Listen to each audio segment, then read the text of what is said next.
Hello hi dear friends, welcome back. ഞാൻ സ്വപ്ന രാകേഷ്. ഇന്നത്തെ recipe നല്ല രുചികരമായിട്ടൊരു പ്രോൺസ് പുലാവാണ് കേട്ടോ. പ്രോൺസ് റൈസ് എന്ന് വേണമെങ്കിലും പറയാം. നമ്മുടെ കുട്ടികൾക്കൊക്കെ നമ്മൾ ലഞ്ച് പാക്ക് ചെയ്യുന്നുണ്ടെങ്കിൽ നമുക്ക് വളരെ ഈസി ആയിട്ട് രാവിലെ ഈ ഒരൊറ്റ പുലാവ് മാത്രം ഉണ്ടാക്കിയാൽ മതി. ഇതിന് വേറെ കറിയൊന്നും വേണ്ട. കുറച്ച് റൈത്തയോ കുറച്ച് പിക്കിളോ അല്ലെങ്കിൽ പപ്പടമോ ഒക്കെ മതി. കുട്ടികൾ വളരെ രുചികരമായിട്ട് തന്നെ കഴിച്ചോളൂ കേട്ടോ. ഇതൊരു വൺ പോട്ട് റെസിപ്പിയാണ്. വളരെ ഈസി ആയിട്ട് നമ്മുടെ വീട്ടിൽ നമുക്ക് പെട്ടെന്ന് ഉണ്ടാക്കാൻ പറ്റിയൊരു പുലാവാണ്. അപ്പോൾ നമുക്ക് പോയി നോക്കാം നമ്മളൊരു ഈസി ആയിട്ടൊരു പ്രോൺസ് പുലാവ് എങ്ങനെ ഉണ്ടാക്കാമെന്ന്. പ്രോൺസ് പുലാവ് ഉണ്ടാക്കുന്നതിന് വേണ്ടിയിട്ട് ഈ ഒരു സൈസിലുള്ള 4 സവോളയാണ് ഞാൻ എടുത്തിരിക്കുന്നത്. വളരെ തിൻ സ്ലൈസസ് ആണ് സ്ലൈസ് ചെയ്തിരിക്കുന്നത്. ആദ്യം ഞാൻ നടുക്കുന്നൊന്ന് മുറിച്ചു, വീണ്ടും അതിനെ ഒന്നുകൂടെ മുറിച്ചിട്ടാണ് ഞാൻ സ്ലൈസ് ചെയ്തിരിക്കുന്നത്. വളരെ തിൻലി സ്ലൈസ് ചെയ്ത് 4 സവോളയും ഞാൻ മാറ്റി വെച്ചിട്ടുണ്ടായിരുന്നു. അടുത്തതായി ഞാൻ എടുത്തിരുന്നത് ഒരു തുടം വെളുത്തുള്ളി, ഒരു 10-12 പീസ് വെളുത്തുള്ളിയും അതുപോലെ വലിയൊരു കഷ്ണം ഇഞ്ചിയും റഫ്ലി ചോപ്പ് ചെയ്ത് മാറ്റി വെച്ചിട്ടുണ്ടായിരുന്നു. അടുത്തതായി ഞാനൊരു മിക്സറിൻ്റെ ജാർ എടുത്തിട്ടുണ്ടായിരുന്നു. അതിലോട്ട് ആഡ് ചെയ്ത് കൊടുക്കുന്നത് നേരത്തെ തന്നെ ക്ലീൻ ചെയ്ത് വെച്ചിരിക്കുന്ന ഇഞ്ചിയും വെളുത്തുള്ളിയും അതുപോലെ ഒരു 6 പച്ചമുളകും. നമ്മുടെ എരിവിനനുസരിച്ച് നമുക്ക് പച്ചമുളക് ചേർത്ത് കൊടുക്കാം കേട്ടോ. പിന്നെ ആഡ് ചെയ്ത് കൊടുക്കുന്നത് മല്ലിയിലയാണ്. ഒരു കൈപ്പിടി നിറച്ച് മല്ലിയിലയും ഒരു കൈപ്പിടി നിറച്ച് പുതിനയിലയും ഒരു 1/2 കപ്പ് തൈരും കൂടി ചേർത്തിട്ട് നല്ല പേസ്റ്റ് പോലെ ഇതൊന്ന് അരച്ചെടുക്കുകയാണ്. നമ്മുടെ കയ്യിൽ കാഷ്നട്ട്സ് ഉണ്ടെങ്കിൽ ഒരു 10 കാഷ്നട്ട്സ് വേണമെങ്കിൽ നമുക്ക് ഈ സമയം ആഡ് ചെയ്ത് കൊടുക്കാം കേട്ടോ. ഞാനിവിടെ എടുത്തിരുന്നത് നല്ല പോലെ ക്ലീൻ ചെയ്ത് വൃത്തിയാക്കി ഡീവെയിൻ ചെയ്ത് ഒരു 1/2 കിലോ പ്രോൺസ് എടുത്തിട്ടുണ്ടായിരുന്നു. ക്ലീൻ ചെയ്തതിന് ശേഷമാണ് 1/2 കിലോ കേട്ടോ ക്വാണ്ടിറ്റി. അതിലോട്ട് ആവശ്യത്തിന് ഉപ്പും ഒരു 1/2 ടീസ്പൂൺ കുരുമുളക് പൊടിയും ഒരു 1/2 ടീസ്പൂൺ മഞ്ഞൾപ്പൊടിയും പിന്നെ നേരത്തെ അരച്ച് വെച്ചിരിക്കുന്ന മസാല പേസ്റ്റിൽ നിന്ന് ഒരു 1/4 കപ്പ് മസാല പേസ്റ്റും കൂടെ ചേർത്തിട്ട് ഇത് നല്ല പോലെ മിക്സ് ചെയ്ത് മാരിനേറ്റ് ചെയ്ത് ഒരു 1/2 മണിക്കൂർ ഞാനിതിവിടെ മാറ്റി വയ്ക്കുകയാണ് കേട്ടോ. 1/2 മണിക്കൂർ ഫ്രിഡ്ജിലോട്ട് വെച്ചാലും മതി. ഒരു സോസ് പാൻ ഗ്യാസ് സ്റ്റൗവിലോട്ട് വെച്ച് കൊടുത്തിട്ടുണ്ട്. ഫ്ലെയിമൊക്കെ ഒന്ന് കത്തിച്ച് കൊടുത്തിട്ടുണ്ട്. ഇനി സോസ് പാനൊക്കെ നല്ല പോലെ ഒന്ന് ചൂടായി വരണം. ഇനി ഞാൻ ചേർത്ത് കൊടുക്കുന്നത് 1 ടീസ്പൂൺ നെയ്യാണ്. നമ്മൾ നെയ്യിലാണ് പ്രോൺസ് ഒന്ന് ഫ്രൈ ചെയ്തെടുക്കുന്നത്. ലൈറ്റായിട്ടൊന്ന് സോട്ട് ചെയ്തെടുക്കുകയാണ്. നെയ്യിൽ സോട്ട് ചെയ്തെടുക്കുമ്പോൾ പ്രോൺസിന് ഒരു പ്രത്യേക ടേസ്റ്റാണ്. നമുക്ക് നെയ്യ് വേണ്ടാന്നുണ്ടെങ്കിൽ നമുക്ക് സൺഫ്ലവർ ഓയിലോ അല്ലെന്നുണ്ടെങ്കിൽ കോക്കനട്ട് ഓയിൽ വെളിച്ചെണ്ണയോ ചേർത്ത് കൊടുക്കാം. ഞാനിപ്പോൾ പ്രോൺസൊക്കെ ഒന്ന് ലൈറ്റായിട്ട് സോട്ട് ചെയ്തെടുക്കുകയാണ്.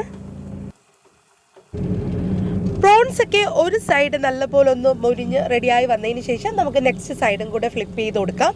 അപ്പോൾ പ്രോൺസൊക്കെ ലൈറ്റായിട്ടൊന്ന് സോട്ട് ചെയ്ത് റെഡിയായി വന്നിട്ടുണ്ട്. ഇനി നമുക്ക് പ്രോൺസൊക്കെ ഈ സോസ് പാനിൽ നിന്ന് കോരി മാറ്റാം. പ്രോൺസൊക്കെ വറുത്ത് കോരി മാറ്റി വെച്ചതിന് ശേഷം ഈ സെയിം സോസ് പാനിലോട്ട് ഞാനൊരു 3 ടേബിൾ സ്പൂൺ വെളിച്ചെണ്ണയാണ് ആഡ് ചെയ്ത് കൊടുക്കുന്നത്. ഇനി അതിലോട്ട് ആഡ് ചെയ്ത് കൊടുക്കേണ്ടത് സവോളയാണ്. നേരത്തെ തന്നെ നമ്മൾ കട്ട് ചെയ്ത് വെച്ചിരിക്കുന്ന സവോള ആഡ് ചെയ്ത് കൊടുക്കുകയാണ്. ഇനി ഇതിലോട്ടൊരു 4-5 പീസസ് ഗ്രാമ്പു ഞാൻ ആഡ് ചെയ്ത് കൊടുക്കുന്നുണ്ട്. ഒരു 6 പീസസ് ഏലക്ക ആഡ് ചെയ്ത് കൊടുക്കുന്നുണ്ട്. ചെറിയൊരു കഷ്ണം പട്ടയും ഒരു തക്കോലും കൂടെ നമുക്ക് ചേർത്ത് കൊടുക്കാം. എന്നിട്ട് നല്ല പോലെ ഒന്ന് വഴറ്റി കൊടുക്കുകയാണ്. ഓണിയൻസ് ഒക്കെ നല്ല പോലെ ഒന്ന് സോഫ്റ്റായി വരുന്നവരേക്കും നമുക്കൊന്ന് വഴറ്റി കൊടുക്കണം. അതിന് ശേഷം ഞാൻ ഇതിലോട്ട് ആഡ് ചെയ്ത് കൊടുക്കുന്നത് ടൊമാറ്റോ ആണ്. 2 പഴുത്ത ടൊമാറ്റോ സ്ലൈസ് ചെയ്ത് ആഡ് ചെയ്ത് കൊടുക്കുന്നുണ്ട്. നമ്മുടെ ചാനലിൽ അതുപോലെ തന്നെ ഒത്തിരി റൈസ് റെസിപ്പീസും ബിരിയാണി വെറൈറ്റി റെസിപ്പീസും ഒക്കെ നിങ്ങൾക്ക് കാണാൻ പറ്റും. പ്ലേലിസ്റ്റിനകത്ത് റൈസും ബിരിയാണി റെസിപ്പീസ് എന്ന് പറഞ്ഞ് ഞാൻ ഓൾറെഡി പ്ലേലിസ്റ്റ് ക്രിയേറ്റ് ചെയ്തിട്ടുണ്ട്. അപ്പോൾ കാണാത്തവരൊക്കെ ഒന്ന് കണ്ടു നോക്കുക. ഒത്തിരി വെറൈറ്റി റൈസ് റെസിപ്പീസും ബിരിയാണീസും ഒക്കെ നിങ്ങൾക്ക് കാണാൻ പറ്റും കേട്ടോ. അപ്പോൾ ടൊമാറ്റോസൊക്കെ സ്ലൈസ് ചെയ്ത് ആഡ് ചെയ്ത് കൊടുത്തതിന് ശേഷം നല്ല പോലെ ഒന്ന് വഴറ്റി കൊടുക്കണം കേട്ടോ. ടൊമാറ്റോയൊക്കെ നല്ല പോലെ സോഫ്റ്റായി വരണം. സവോളയും ടൊമാറ്റോയൊക്കെ നല്ല പോലെ ഒന്ന് സോഫ്റ്റായി വരട്ടെ. ഈ സമയം ഞാൻ റൈസൊക്കെ ഒന്ന് മെഷർ ചെയ്തെടുക്കുകയാണ്. ഒരു ഗ്ലാസ് ബൗളിലോട്ട് ഒരു 2.5 കപ്പ് റൈസാണ് ഞാനിവിടെ എടുത്തിരിക്കുന്നത്. 250 ml കപ്പിൽ 2.5 കപ്പ് റൈസ് നല്ല പോലെ ഒന്ന് കഴുകി വൃത്തിയാക്കി അരിയുടെ സ്റ്റാർച്ച് കണ്ടൻ്റൊക്കെ മാറ്റി എടുക്കണം കേട്ടോ. ബസ്മതി റൈസൊക്കെ നല്ല പോലെ കഴുകി വൃത്തിയാക്കിയതിന് ശേഷം ഞാൻ ഇതിലോട്ട് ബസ്മതി റൈസ് ഒന്ന് മുങ്ങി കിടക്കുന്ന രീതിക്ക് വെള്ളം ആഡ് ചെയ്ത് കൊടുക്കുകയാണ്. ഒരു 10-15 മിനിറ്റൊക്കെ റൈസ് ഇവിടെ ഇരുന്ന് കുതിർന്ന് റെഡിയായി വരട്ടെ. ഇപ്പോൾ സവോളയും ടൊമാറ്റോയൊക്കെ നല്ല പോലെ സോഫ്റ്റായി റെഡിയായി വന്നിട്ടുണ്ട്. ഇനി ഞാൻ ഇതിലോട്ട് ആഡ് ചെയ്ത് കൊടുക്കുന്നത് നേരത്തെ തന്നെ നമ്മൾ അരച്ച് റെഡിയാക്കി വെച്ചിരിക്കുന്ന മസാല പേസ്റ്റ് ഉണ്ടല്ലോ, അതും കൂടെ ചേർത്തിട്ട് നല്ല പോലെ ഒന്ന് വഴറ്റി കൊടുക്കുകയാണ്. ഇനി ഇഞ്ചിയുടെയും വെളുത്തുള്ളിയുടെയും പച്ചമുളകിൻ്റെയും മല്ലിയിലയുടെയും പുതിനയിലയുടെയൊക്കെ പച്ചമണമൊക്കെ നല്ല പോലെ മാറി ഒന്ന് റോസ്റ്റായി വന്നതിന് ശേഷം ഇതിലോട്ട് ഞാൻ ആഡ് ചെയ്ത് കൊടുക്കുന്നത് 1 കപ്പ് നല്ല കട്ടിയുള്ള തേങ്ങാപ്പാലാണ്. 1 കപ്പ് കട്ടിയുള്ള തേങ്ങാപ്പാലും കൂടെ ചേർത്ത് കൊടുത്തിട്ടുണ്ട്. എന്നിട്ട് നല്ല പോലെ ഒന്ന് മിക്സ് ചെയ്ത് കൊടുക്കുകയാണ്. ഇപ്പോൾ ഓയിലൊക്കെ ഒന്ന് ചെറുതായിട്ട് തെളിഞ്ഞ് വരാൻ തുടങ്ങും കേട്ടോ. ആ സമയം വരെ നമ്മൾ വയറ്റി കൊടുത്തിട്ടുണ്ടായിരുന്നു.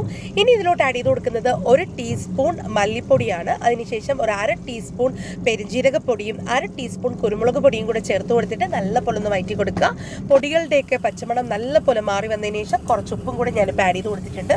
എന്നിട്ട് നല്ല പോലെ ഒന്ന് മിക്സ് ചെയ്ത് കൊടുക്കുക. ഈ സമയം നമ്മുടെ അരിയൊക്കെ ഒരു 10-15 മിനിറ്റ് കുതിർന്ന് റെഡിയായിരിപ്പുണ്ട്. ഞാനിത് സ്ട്രെയിനറിലോട്ട് മാറ്റി വെള്ളമൊക്കെ തോരാൻ വേണ്ടി മാറ്റി വെച്ചു. ഇനി ഇപ്പോൾ നമ്മുടെ മസാലയൊക്കെ റെഡി ആയിട്ടൊന്ന് വന്നിട്ടുണ്ട്. ഓയിലൊക്കെ നല്ല പോലെ തെളിഞ്ഞ് മസാല പേസ്റ്റൊക്കെ നല്ല പോലെ കുറുകി ഒന്ന് റെഡിയായി വന്നിട്ടുണ്ട്. ഇനി നമുക്ക് ഈ മസാലയിലോട്ട് നമ്മൾ നേരത്തെ തന്നെ പ്രിപ്പയർ ചെയ്ത് വെച്ചിരിക്കുന്ന കൊഞ്ച് നമുക്ക് ആഡ് ചെയ്ത് കൊടുക്കാം. പ്രോൺസ് ഒക്കെ ചേർത്ത് കൊടുത്തതിന് ശേഷം നല്ല പോലെ ഒന്ന് മിക്സ് ചെയ്ത് കൊടുക്കാം. പ്രോൺസും മസാലയൊക്കെ നല്ല പോലെ ഒന്ന് യോജിച്ച് വരണം. അതിനുശേഷം ഇനി ഇതിലോട്ട് ആഡ് ചെയ്ത് കൊടുക്കുന്നത് നേരത്തെ തന്നെ നമ്മൾ കഴുകി വൃത്തിയാക്കി വെള്ളമൊക്കെ സ്ട്രെയിൻ ചെയ്ത് മാറ്റി വെച്ചിരിക്കുന്ന റൈസാണ്. ട്രെയിൻ ചെയ്ത് മാറ്റി വെച്ചിരിക്കുന്ന റൈസും കൂടി ഇപ്പോൾ ആഡ് ചെയ്ത് കൊടുത്തിട്ടുണ്ട്. എന്നിട്ട് നല്ല പോലെ ഒന്ന് മിക്സ് ചെയ്ത് കൊടുക്കാം.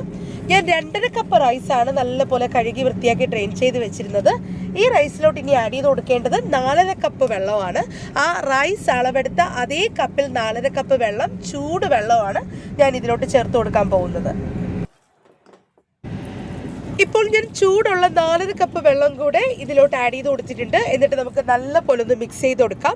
ആവശ്യത്തിന് ഉപ്പും കൂടെ ഇപ്പോൾ ആഡ് ചെയ്ത് കൊടുക്കണം. വെള്ളത്തിൽ അത്യാവശ്യം ഉപ്പ് രസം ഉണ്ടാവണം, എങ്കിൽ മാത്രമേ റൈസിൽ പെർഫെക്റ്റ് ആയിട്ട് ഉപ്പ് ഉണ്ടാവുള്ളൂ. അപ്പോൾ ഉപ്പ് നോക്കി മാത്രം ഉപ്പ് ആഡ് ചെയ്ത് കൊടുക്കുക. നല്ല പോലെ ഒന്ന് മിക്സ് ചെയ്ത് കൊടുക്കുക. ഇനി നല്ല പോലെ ഒന്ന് തിളപ്പിച്ചെടുക്കണം കേട്ടോ. വെള്ളമൊക്കെ നല്ല പോലെ ഒന്ന് തിളച്ച് വരുമ്പോഴത്തേക്ക് നമുക്കൊന്ന് മിക്സ് ചെയ്ത് ഇളക്കി കൊടുക്കണം. വീണ്ടും ഒരു പ്രാവശ്യം കൂടെ തിളച്ച് വരുമ്പോൾ ഞാൻ വീണ്ടും ഒന്നുകൂടെ മിക്സ് ചെയ്ത് കൊടുക്കും. അതിനുശേഷം ഫ്ലെയിമൊക്കെ നല്ല പോലെ ലോ ഫ്ലെയിമിൽ വെച്ച് അടച്ച് വെച്ച് ഒന്ന് കുക്ക് ചെയ്തെടുക്കാൻ പോവാണ്. ഒരു 10 മിനിറ്റ് കഴിഞ്ഞപ്പോൾ റൈസിൻ്റെ വെള്ളമൊക്കെ ചെറുതായിട്ടൊന്ന് പറ്റി വരാൻ തുടങ്ങിയ സമയത്ത് ഞാൻ ഗ്യാസ് ഫ്ലെയിമിലോട്ട് ഡയറക്റ്റായിട്ടൊരു ദോശപ്പാൻ വെച്ച് കൊടുത്തു. എന്നിട്ട് ഫ്ലെയിം നന്നായിട്ട് കുറച്ച് വെച്ചിട്ട് ആ ദോശപ്പാനിൻ്റെ മുകളിലാണ് പിന്നെ നമ്മൾ ഈ സോസ് പാൻ വെച്ചിട്ട് നമ്മുടെ പുലാവ് കുക്ക് ചെയ്തിരുന്നത്. ഇപ്പോൾ പുലാവൊക്കെ പെർഫെക്റ്റ് ആയിട്ട് കുക്കായി റെഡിയായി വന്നിട്ടുണ്ട്. ഞാൻ കയ്യിൽ റൈസിൻ്റെ കുക്കിംഗ് ഒക്കെ ഒന്ന് നോക്കിയായിരുന്നു. അപ്പോൾ പെർഫെക്റ്റ് ആയിട്ട് തന്നെ വന്നിട്ടുണ്ട്. ഇതുപോലെ നമുക്കൊരു 5 മിനിറ്റ് ഗ്യാസ് ഫ്ലെയിമൊക്കെ ഓഫ് ചെയ്ത് അടച്ചും കൂടെ വെച്ച് കൊടുക്കാം. വളരെ ടേസ്റ്റി ആയിട്ടൊരു പ്രോൺസ് പുലാവാണ്. അപ്പോൾ എല്ലാവരും ഈ റെസിപ്പി ഇതുപോലെ തന്നെ ഒന്ന് ട്രൈ ചെയ്ത് നോക്കൂ. എന്നിട്ട് നിങ്ങളുടെ ഫീഡ്ബാക്ക് ഒക്കെ കമൻസിൽ പറയൂ കേട്ടോ. അപ്പോൾ ഒരു പുതിയ റെസിപ്പി ആയിട്ട് ഞാൻ ഉടൻ തന്നെ തിരിച്ചു വരുന്നതായിരിക്കും. അതുവരേക്കും താങ്ക് യു, ബൈ.